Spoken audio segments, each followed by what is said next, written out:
The Norman conquest of Anglo-Saxon England, 1066. Every school child knew or used to know this date.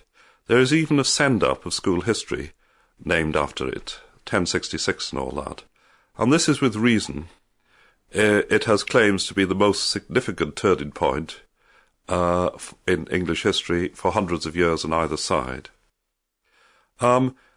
The Normans were French speakers from northern France, although in the complications of those days, their elite had actually come from Scandinavia. They were Vikings who'd gone to speak French, settled in France to speak French a few hundred years before. But with them, England got not just a new dynasty, but a new elite, a new official language, French, and a new French-speaking culture. Conversely, the old Anglo-Saxon and indeed Anglo-Danish elite, the landholding class, the thanes, seems to have been dispossessed, very largely dispossessed. And Anglo-Saxon ceased to be an official language. It was replaced by French. The result was that educated Anglo-Saxon dropped away, died out. The common people continued to speak Anglo-Saxon, but they spoke it badly. And the curious effect is that modern English is an amalgam of bad Anglo-Saxon and Norman French, which is why, whereas in most European languages, for example, the adjective agrees with the noun, becomes plural, in English it doesn't. A black cat, black cats. You don't find that in other European languages that I know of. And French becomes the language of culture. Then the French infusion receives another boost with the Angevin dynasty, who came roughly 100 years afterwards, descended from the Normans in 1053, 1054. So the early, what might be called the early High Middle Ages in England, changes from a somewhat Germanic culture to, at the elite level, a French culture. You can see this expressed in the new architecture, the Romanesque architecture that the Normans brought with them, which they used to build cathedrals. Some of it can be seen in Christ Church Cathedral here in Oxford, for example. Defence, the castles. The Normans were the most famous nation at the time for building castles, at first of wood, and then, formidably, of stone. They're all over Britain, not just in England, but in Wales and southern Scotland, when the Normans penetrated there. Indeed, the Welsh called the Normans the castle men, and they were built to an elaborate pattern, with their motte and bailey, and then the great fortified stone towers. Okay, they may well have had fortifications in Anglo-Saxon's times, but they seem to have been overwhelmingly of wood, wooden stockades rather than stone, and not as impressive.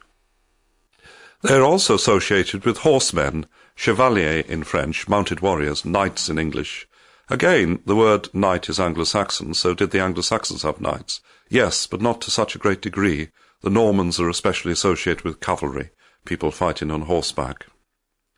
To revert again to the church, Norman bishops, the most famous of whom was William the Conqueror's half-brother, Odo, replaced the Anglo-Saxon bishops, and the same with the rest of the higher clergy, as far as we can tell. But it's not just bishops. The church reforms and monastic orders all came from Normandy.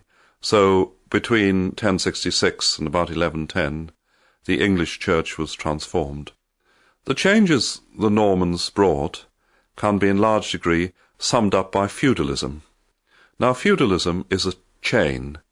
The only person who theoretically owns all the land in the country is the king, but obviously he can't look after all of it himself, so he grants it out in a sort of long-term feudal tenure, first of all to his dukes and earls, then they grant it out to knights and gentry, then the knights and gentry grant out their estates on tenure to the peasants, so the people who actually do the work, actually plough the land with the oxen you've probably seen in medieval drawings, rather laboriously. And this feudal chain caught everyone up in the country. In Anglo-Saxon England, it doesn't seem really to have existed in that form. People are vague about Anglo-Saxon landholding arrangements, but it seems to have been different from the Norman, and they were more free peasants. Overall, there's a general reorientation from a Scandinavian Germanic world to a French one, for the elite at least, which in some ways you might say, to revert to an older school of history writing, is a good thing, because French culture at the time, as it was to be, say, later in the 17th century, was the great dynamic European culture of that day. It was producing literature in its own language, French, rather than just writing in Latin. It was the language of love, literature, song, and the language of a more elaborate upper-class civilization. And the Normans, when they were not being brutal, which they could also be, brought all that to England. But we must not underestimate the continuity with Anglo-Saxon England. The monarchy itself, and many institutions like the shires and the counties and the sheriffs who run the shires for the king, were all inherited from Anglo-Saxon England, even though the sheriff might now be a Norman rather than an Anglo-Saxon. The archetypal one in legend is the Sheriff of Nottingham, who was the great enemy of the mythical outlaw Robin Hood of the 1190s.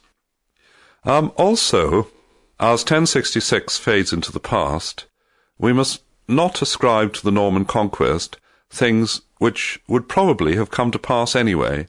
For example, Gothic architecture. That arrives in England from Norman France after 1200. But as part of the European stream, it would probably have come even if England had remained a purely Anglo-Saxon state. Eventually, of course, the two streams, the Anglo-Saxons and the Normans, merge.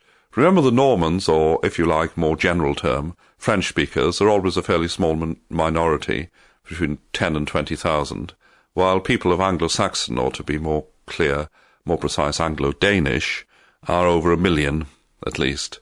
So, in the end, the two streams merge. Norman gentry have to learn some Anglo-Saxon to communicate with their serfs, for example, just as in 19th century India, British had to learn Hindi or Urdu, to some degree, or other Indian languages. And by the 14th century, England and the English are neither Anglo-Saxon nor Norman, and neither is the English language. By the 14th century, by the time of Chaucer, you have a recognizable ancestor of the English tongue by the 1380s, and that is a kind of mixture in base, to oversimplify, of simplified Anglo-Saxon and Norman French vocabulary.